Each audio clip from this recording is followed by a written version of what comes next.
Great. Okay. Hello, everyone, and we're so glad that you are joining this conversation with us today.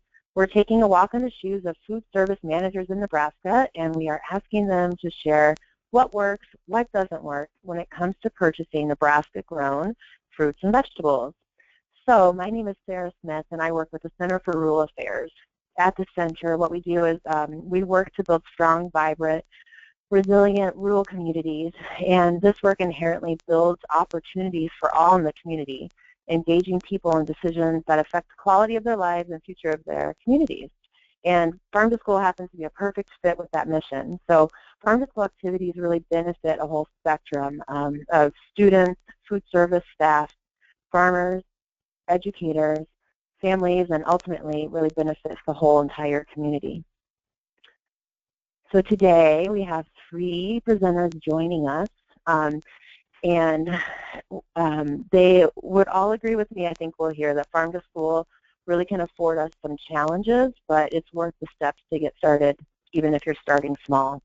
Donna Hanley is with the Nebraska Department of Education Nutrition Services, and she works tirelessly to promote and answer questions for us about Farm to School, works directly with school food service staff very often. And then we have Tiny Van Aelert that comes from Pius 10 in Lincoln, and she really searches high and low for fresh food that can be sourced year-round, so she has some great information.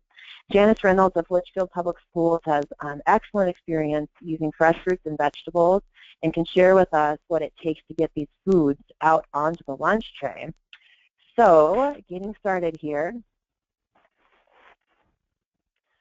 Let's talk about some school meal budgets. And I'm going to start with a question for you, Donna. I'll let you say hi here, but my question for you is, can you provide us with a brief introduction to what school meal budgets look like, where the funds are coming from for purchasing school food? Hi, Sarah. I think I can do this.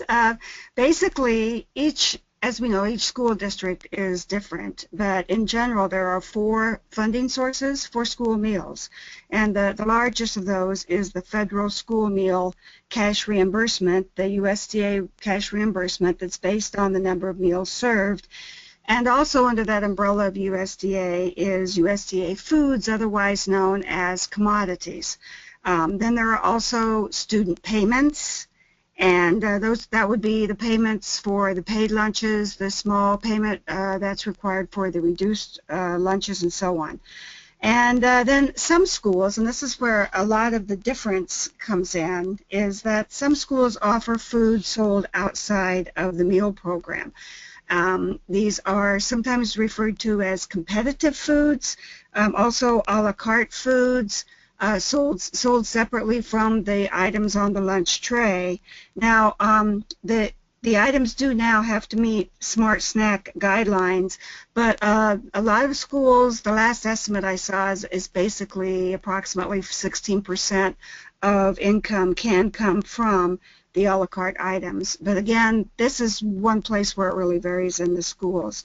And then there are the contributions from the state government, which usually state, local governments, and the school districts themselves. It lands on number 4 on the list because it's the smallest of the funding for school lunches.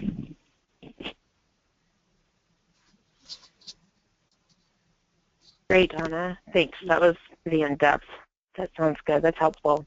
I wanted to kind of ask Tiny this question next. And Tiny, could you talk just a little bit about how that reflects your budget, how your budget at Pius 10 then is set up for purchasing school food? Well, I agree with all the things she said. Those are the parameters that we follow, anyway, that belongs to the school nutrition program.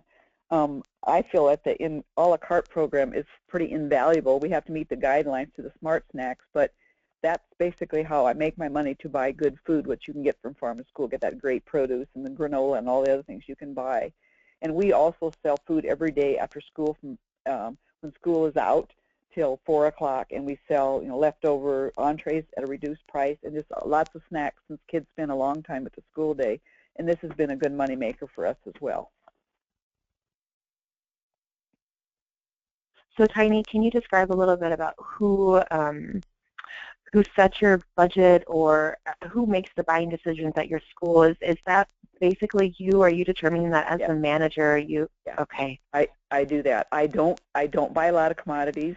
I buy from 2 providers, and I did bids last summer, and so I buy most of my groceries from them. But the farm school business works out really great in terms of buying all the produce and stuff. So I shouldn't say my budget is generous, but it is. But I'm still able to pay all my wages, my rent, utilities, and cleaning services for my budget.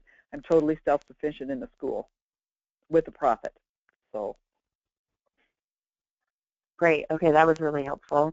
So keeping in mind that you're watching that profit margin and making sure that you're breaking even, you've done quite a bit of sourcing of local foods, purchasing through the Nebraska Food Cooperative, I think, primarily.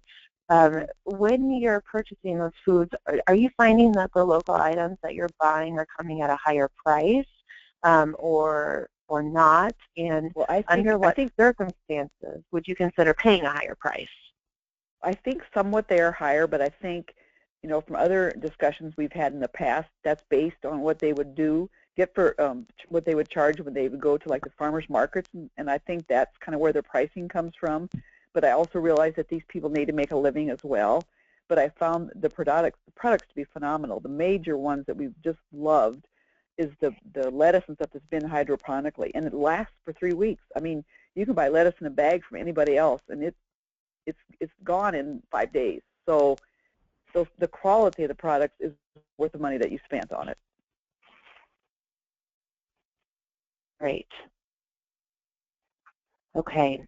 Okay, I'm going to head over to Janice from Litchfield here for a minute. Janice, how does your district contribute to your school food purchases, and who's making the buying decisions at Litchfield? Our district, we try not to depend on the district for finances at all. Well, our program is pretty much self-sufficient. We kind of have a more front-end program where I do stock up more in the beginning of the year. So by the end of the year, we have definitely balanced out, and we keep our program pretty self-sufficient throughout all the year. So the district doesn't really have to help us out financially at all. And as far as the buying decisions, they're pretty much strictly made by me. There's a lot of avenues, different things that I do that the administration doesn't really take part in. So most everything I handle by myself. And thinking of that, Janice, you have lots of fresh food. How are you using that fresh food? Thinking like the fresh fruit and vegetable program, your salad bars, in what way are you using these fresh items? We actually have a really extensive salad bar that we offer a wide variety of fruits and vegetables. And then also we do have the fruit and vegetable snack program in the afternoon. So we are able to use a lot of fresh fruits and vegetables. And we have a local greenhouse here in town that provide us with a lot of our fresh vegetables. So that helps a lot, just with the availability of what we have. And then have you seen any changes in the participation of the students or the teachers and what they're eating since you've started putting a lot of fresh food on your salad bar? I think the consumption is up incredibly with the fresh vegetables, especially. We work hand in hand with the greenhouse, and the kids are down there helping every week at the greenhouse, and they do a lot of lessons and stuff through the greenhouse. So with that, they really take ownership of the vegetables, so they're definitely more willing to try them and to consume them when they know that they've helped to produce them. Thanks. I'm showing some pictures, Janice, too, of the greenhouse there in Litchfield with the kids involved, getting their hands kind of dirty. They had a great time. Yeah. a pretty nice warm spot when it's cold in the wintertime. Okay, Donna, a question for you. What are schools having to consider? What are some of their top considerations when they're choosing a supplier for their fruit and vegetable purchases? Well, of course, price has already been mentioned, and we all know that that's a real consideration. But there are several other considerations that are important too. The safety of the food, of course, is huge because food safety is a big issue. And some states are having schools sign agreements with farmers. I don't know if either of you, Janice or Tiny, if you do anything like that. But basically to ensure that the farm has good food safety practices. And the quality of the food is another consideration, of course. I mean, if the quality isn't there, and as Tiny was saying, the lettuce, the quality is obviously there in that product. But what I hear from schools mostly is that produce from farmers is really good quality, better than they can get from vendors, because the farmers really take pride in their product. And that's a good thing to hear. There are also issues of convenience. Is it convenient to deal with the farmer and to have a relationship with the farmer? Communication is key on both ends. You know, farmers and schools, they need to talk to each other and keep each other in the loop. And also flexibility. The farmer being flexible enough to work with the school schedule in terms of when they want things delivered. Is the time of delivery, is that convenient for the school? It's really important that the conversation be held early in the relationship to know if the farmer can provide the type of produce in the amounts that are needed. Because if a school expects a certain amount of corn or green beans or so on, and it doesn't materialize, then they have to come up with a backup. And especially in the rural schools, you know, that can be a real issue with delivery. Again, delivery flexible, and I think you already mentioned the time it takes to prepare the produce, the types of produce that the school can use and that won't drive labor costs through the roof and so on. And then also storage of the produce, and how, you know, if the farmer can help out in the area of storage, or if it's something that needs to be delivered right away to the school. So there's also the issue of, and just touching on this briefly, depending on the dollar amount we're looking at, procurement procedures may come into play. Obtaining competitive bids may be necessary, but that's, you know, a whole other issue. Thanks, Donna. We'll touch on that a little bit in some of our trainings, and there's lots of resources that we can make available on some of those procurement and bidding questions. So you did bring that up. Just a question real quick. Donna, you mentioned something about communication and about convenience. So on that note, Janice and Tiny, how do deliveries work for you? When do you have what would be like the best time for farmers to consider meeting the school's needs for delivery? Janice, I'll go ahead. Okay. The main thing is that you don't come during lunch. 11 to 1 is not a good time to deliver. And I think most of the time they have done that. Like right now, the Nebraska Co-op is open today, and you have till Sunday to do your shopping, and then next Wednesday will be the delivery. And I found the delivery people to be exceptional. Things are packaged well. You know, just I think that's worked out really well. I wish during the wintertime there were more deliveries. And I think over Christmas time, I think there was a delivery that was going to be available right before we took Christmas break. So I really couldn't buy anything then. So it was just like, you know, planning and thinking about, you know, okay, we're not going to be open for 2 weeks, so I really can't buy any produce. So some of those kind of little piddly issues. But I think if we can't get product from the farmer, most of us can supplement with our suppliers. And I think people just need to try Farm to School because the products are so good. I think they just need to try it and see what it's all about.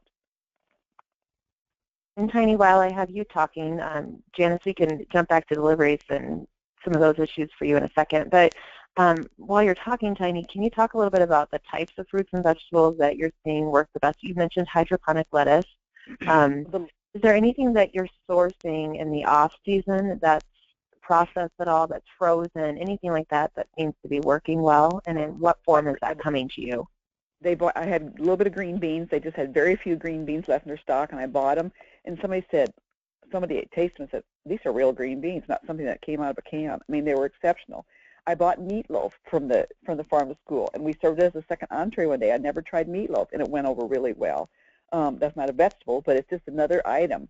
I bought their granola, and just the potatoes have been exceptional. Just so many good products. But I would like to see, and I did buy frozen corn too, which when you have that compared to canned corn, but though I usually buy frozen vegetables. So I think more frozen packaged vegetables would be excellent. I would like to see more of that. Thank you. Janice, do you want to respond to that at all? Well, I can tell you we just got, for our first time this week, fresh green beans out of our greenhouse that we will have from now probably through the end of the school year. So it's awesome to be able to get fresh grown green beans in January. And yes, they are just wonderful. You appreciate them in the summer, but when you can have them in the winter, they're especially good. As far as delivery, yes? Yeah, go ahead. As far as delivery, we actually have it set up pretty well because, as I said before, the kids go down to the greenhouse. So a lot of times they will bring back the produce for us that we have ordered. And I try to order it, some things like our potatoes and things like that, the week before. And otherwise, like the green beans, they'll send them up as they produce. And then you can utilize them in the program, or if we do have extras, we can blanch them and put them in the freezer to use later when we might not have enough on hand. So, Janice, really it's you in the kitchen and you have somebody else that's in there part-time, and you're serving about 100 kids in your district. So you've been taking in a lot of fresh foods. There's a lot of concern about labor. How do you manage that extra time and labor that goes into these fresh foods? What are some items that you wouldn't turn back ever again, that are fresh, that are definitely worth time and labor? And what is really difficult for you to use and find time to process? How do you manage all of that fresh food? Well, there's some things that we've used that we've got kind of creative on.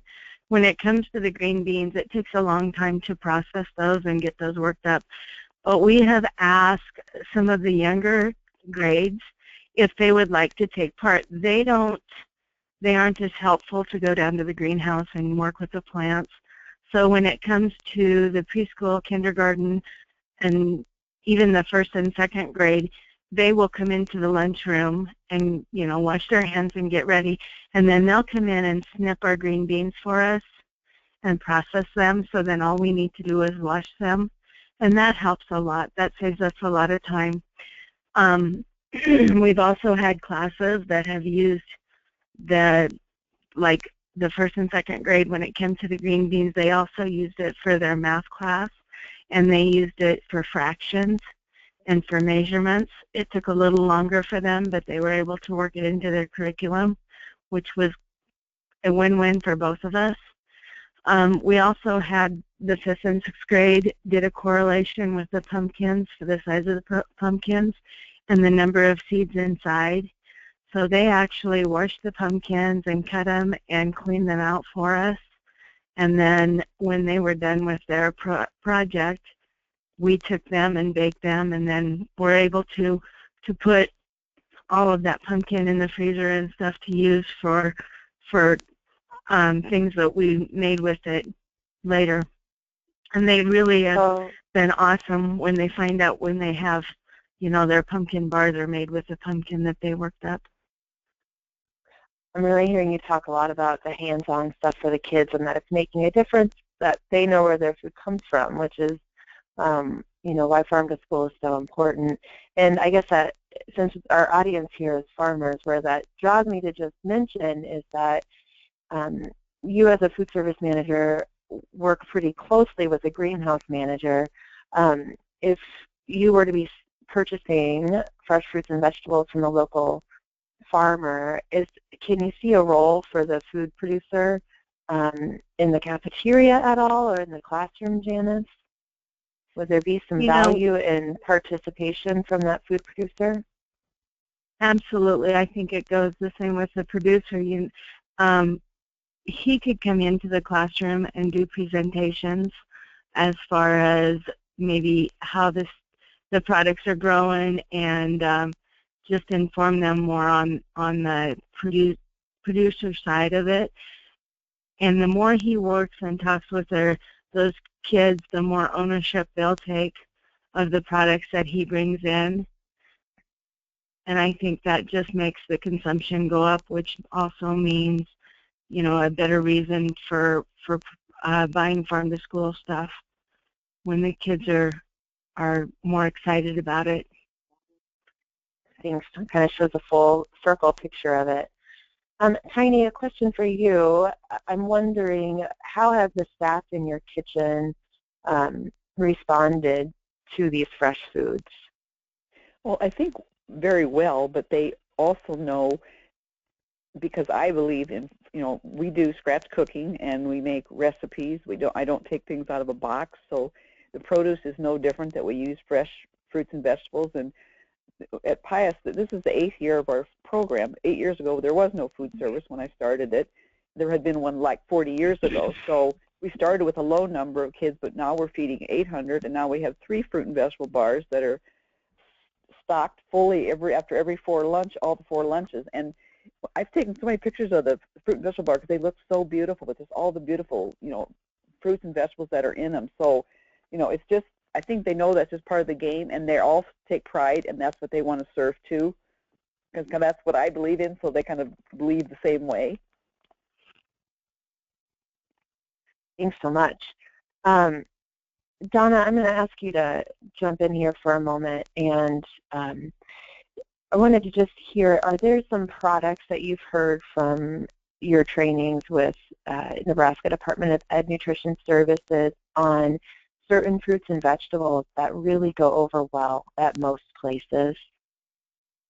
Well, I think from what I've heard and what I've seen, tomatoes go over well in the fall, but watermelon and cantaloupe, they really go after that, especially from what I understand, the watermelon. The kids really like that. And then I think, again, the lettuce and the salads type ingredients that can be purchased. So I think this in general, I don't know. Can you think of anything else, Shannon? Yeah. Yeah. Those are probably some of the big ones that I've heard or seen. And of those products mentioned, ladies, would it be more feasible for you to use more local products if some of those items were processed in some way? I know I kind of asked that, but I just want to double check. Like when it comes to fruits, how do you then have to process the fruits, and what fruits do you like the most? But in order for you to really use them, when you think about labor, how do you need those fruits to come to you? I haven't been able to get as many fruits. Apples would be really nice, and we make those apple stars or slice them, so you wouldn't have to have as consistent of sizing, but apples would be great. I know they can't grow bananas in Nebraska, but we use 800 a week, so that'd be grand. But yes, the melons and everything would be super. If they were, I just know it's too costly to have melons prepared. I tried buying them from one of the companies, and it was like I could have paid 4 people to do it. So I think the melons are better off cutting them up yourself.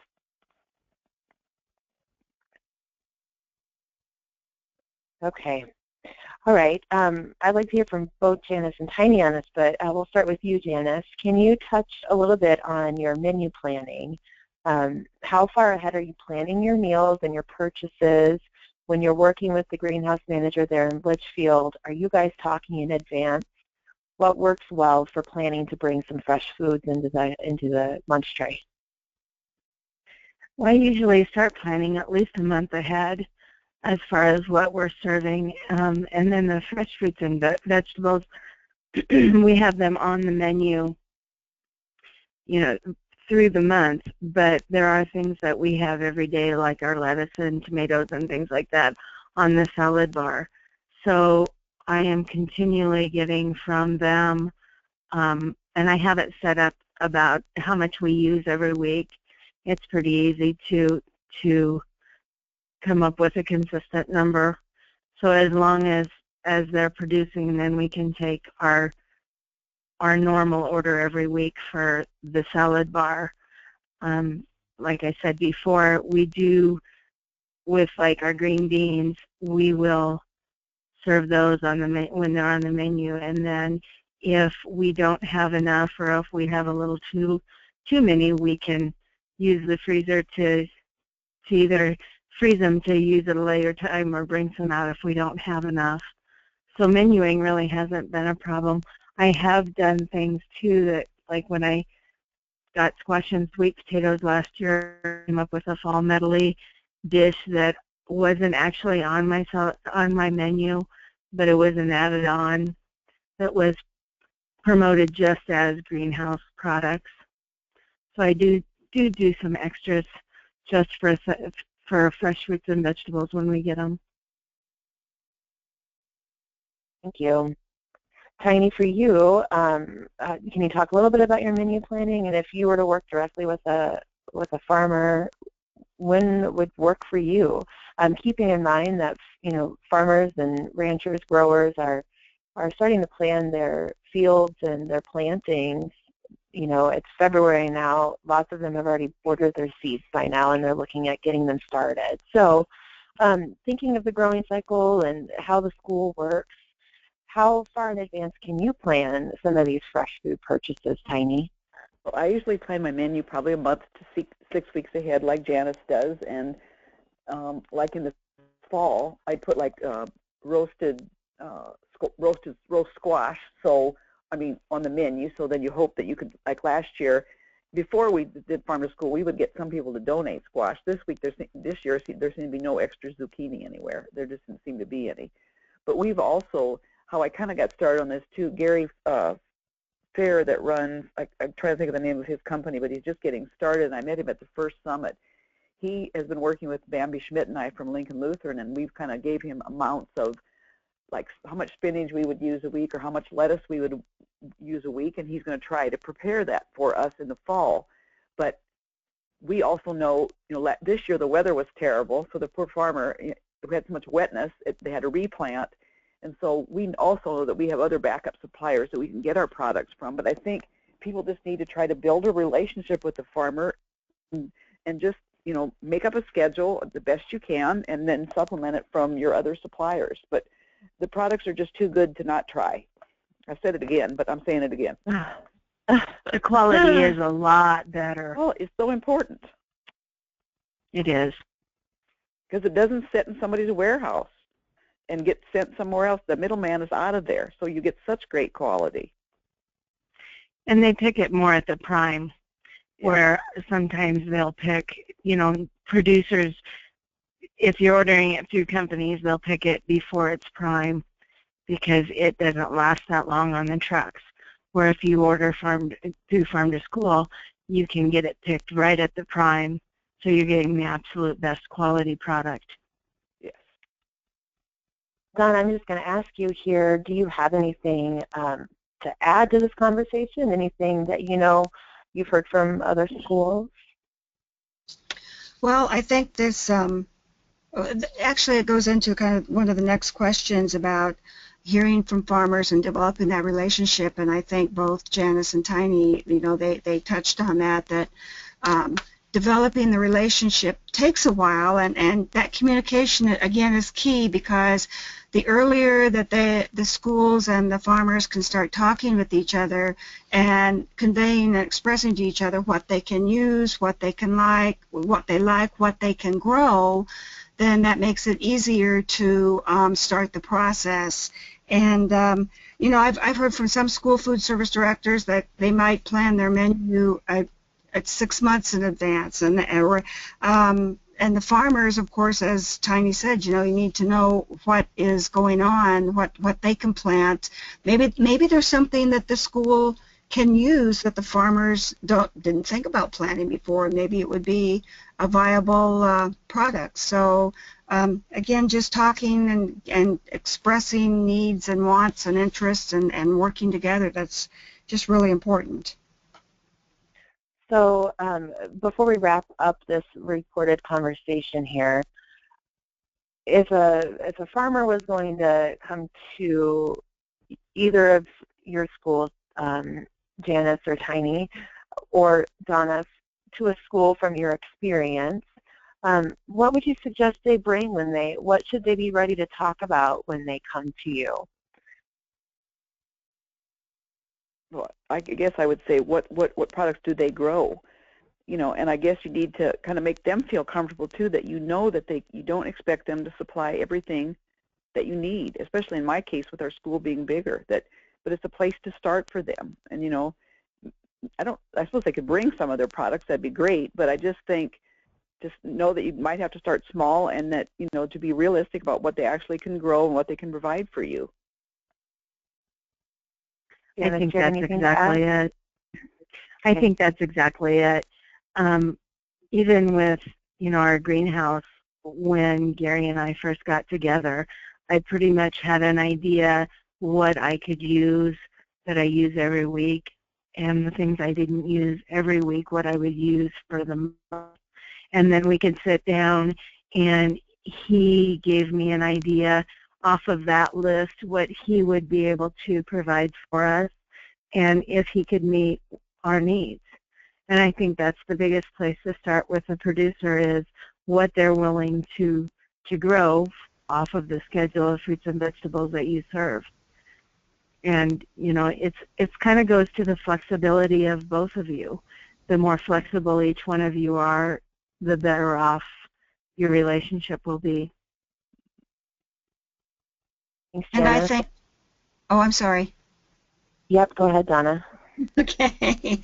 That, as Tiny mentioned, starting small, because I think that sometimes people think on both sides of the fence that, well, it's either all or nothing, and just starting with one or two products and figuring out as you go along how this is going to work and how it's going to happen can really develop into something that is much bigger than that.